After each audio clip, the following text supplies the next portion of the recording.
Olá, paz seja convosco, tudo bem com vocês? Antes de qualquer coisa, se você gostar aí, dá um joinha.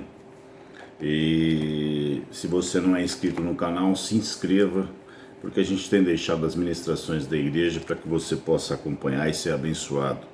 Se você gostar também, compartilha.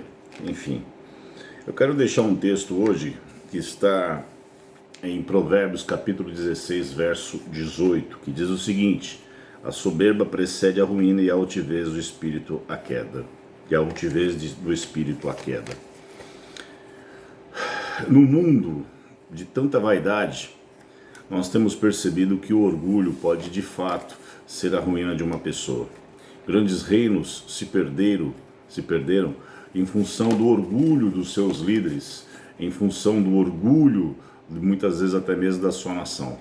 Uma das grandes fatores de ruína e de momentos da história de Israel em que eles foram destruídos e até mesmo levados para o cativeiro foi em função do seu próprio orgulho.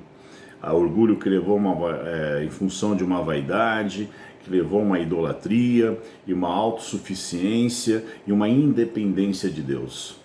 Nós, como cristãos, temos que entender que nós somos inteiramente dependentes do Senhor. E a palavra do Senhor diz que sem mim nada podeis fazer. Ao mesmo tempo que qualquer coisa que a gente venha fazer, Cristo ensinou assim: ao final de tudo dizei, somos simples servos inúteis, que não fizemos nada além do que deveríamos fazer. Há uma obrigação, há uma necessidade, há um chamado, há um propósito que nós temos que cumprir. E não temos que nos orgulhar por conta disso, porque se pararmos para pensar, tudo vem das mãos do Senhor. O poder, a vida, a palavra, a condição, tudo, toda a boa dádiva, todo o dom perfeito vem das mãos do Senhor. E por que eu falo do orgulho? Porque o orgulho, ele é fruto de uma vaidade. O eu posso, eu sei, eu consigo, eu faço. E isso é um problema muito sério.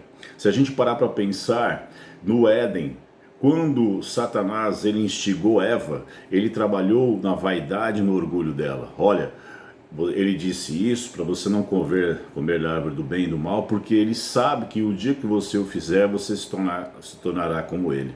Então qual foi o trabalhar do inimigo na pessoa de Eva? Foi justamente incutir na mente dela que ela poderia ser igual a Deus. Na verdade, Satanás ele não precisa nos destruir. Ele não precisa necessariamente tentar colocar a nossa nossa vida de cabeça para baixo. Não, se ele conseguir inserir e colocar dentro do nosso coração o orgulho e a vaidade, aí ele fez todo o trabalho necessário e a gente vai se autodestruir. Por quê? Porque o texto diz que a soberba, ela precede a ruína. Então, o caminho para a ruína é a soberba, é o orgulho. E a altivez do espírito, a queda. Então, quando nós começamos a olhar para nós mesmos, porque quando Satanás ele trabalha no orgulho, o que ele está fazendo? Ele está tirando o seu olhar de Deus e passando a colocar em você mesmo. Se você assistiu aquele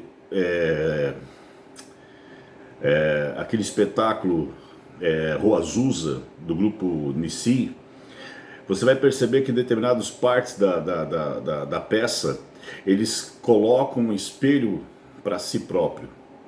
Ou seja, quando você olha no espelho, você não vê mais ninguém, você olha só a si. E sendo que a Bíblia mostra que Deus te criou para o outro. A imagem que você sempre vai visualizar é o outro. A possibilidade de ação e de ministério e de conclusão daquilo de propósito de Deus sempre estará no outro. Mas quando você desfoca o seu olhar do outro, e ao ponto que a própria palavra de Deus diz que nós somos imagem e semelhança de Deus, então eu tenho que projetar Deus no meu próximo, no meu irmão. E quando eu deixo de ver essa possibilidade e começo a olhar somente para mim, é onde eu começo a minha derrota e a minha queda. É por isso que muitos ministérios, muitas coisas não funcionam na vida de algumas pessoas, porque elas só conseguem enxergar a si mesmas. Porque o orgulho e a vaidade não permite com que elas façam algo para o seu próximo, porque ela não consegue enxergar, porque ela só consegue enxergar a si. E quando ela não consegue enxergar, automaticamente ela não vai enxergar a Deus na vida do outro. Aí talvez você pense assim, mas como que você pode dizer isso? Porque o próprio Cristo disse o seguinte: quando fizeste alguma dessas coisas a um desses pequeninos, a mim o fizeste. Aí perguntaram para Jesus, mas quando que nós fizemos isso? Quando eu tive fome, me deste de comer. Quando eu tive sede, me deste de beber. Quando estive nu, me deste de vestir, e assim por diante. Então, a nossa vida ela só faz sentido quando nós nos doamos para o outro. Por isso que a Bíblia diz que mais bem-aventurada coisa é dar do que receber. E como eu sempre ensino para os meus irmãos da nossa igreja, a árvore não dá fruto para si próprio, ela dá fruto para o outro. Ela não come do seu próprio fruto. Então a nossa vida, quando o orgulho ele nos desfoca do Senhor e nos faz olhar para nós mesmos, automaticamente a gente não vai perceber ninguém à nossa volta. E aí a nossa vida ela passa a perder sentido. E é por isso que muitas pessoas passam por cima de outras, destroem sem mesmo nem perceber, porque elas estão tão cheias de si, tão cheias do seu orgulho, que a vida dela ela começa a perder sentido e sem perceber elas começam a lutar contra Deus, porque a Bíblia diz que Deus dá graça ao humilde, mas resiste ao soberbo. E quando o orgulhoso ele está no seu orgulho, muitas vezes sem perceber, ele está lutando contra o próprio Deus. Mas quando a Bíblia fala Deus dá graça ao humilde, aí nós temos o favor dele.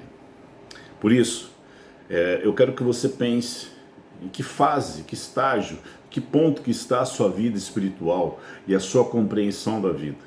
O quanto que você tem se doado para alguém, o quanto que você tem se doado para o seu cônjuge, para o seu filho, para o seu pai, para o seu irmão da igreja, para o seu companheiro. Hoje, muitas vezes, nós temos dois extremos. Ou você é idiota porque faz o bem, ou faz o bem para ser reconhecido. E isso também é uma forma de orgulho. E quando a gente percebe que tem pessoas, que nem hoje mesmo eu via,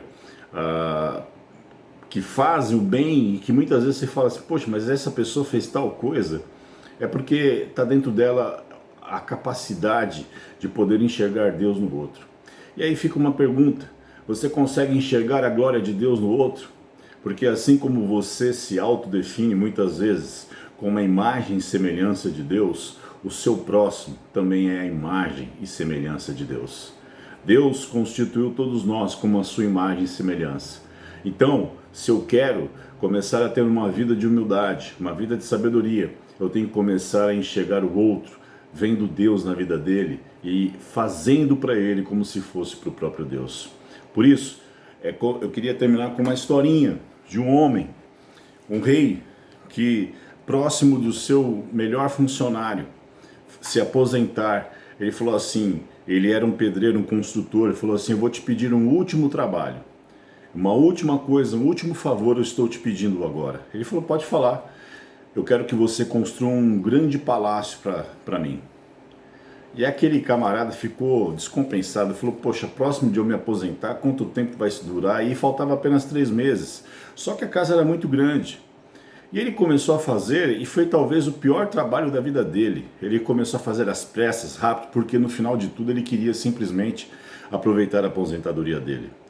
E aí quando ele terminou, dentro do período de que ele iria se aposentar, ele entregou a construção para o rei, e o rei falou assim, olha, muito obrigado, eu quero devolver a chave para você, porque eu pedi que você construísse a melhor casa, um grande palácio, como forma de gratidão de todo o serviço que você prestou para mim durante tanto tempo, então eu estou entregando para você aquilo que você fez. Com moral da história, se ele soubesse talvez que fosse para si mesmo, será que ele teria feito do jeito que ele fez? Com certeza não. Então nós temos que pensar. Só que para essas coisas acontecer, nós temos que tirar o nosso orgulho, a nossa soberba, e andar em humildade e dependência diante do Senhor. E sempre fazendo para o próximo aquilo que nós faríamos como se fosse para o próprio Senhor. Amém? Deus abençoe vocês.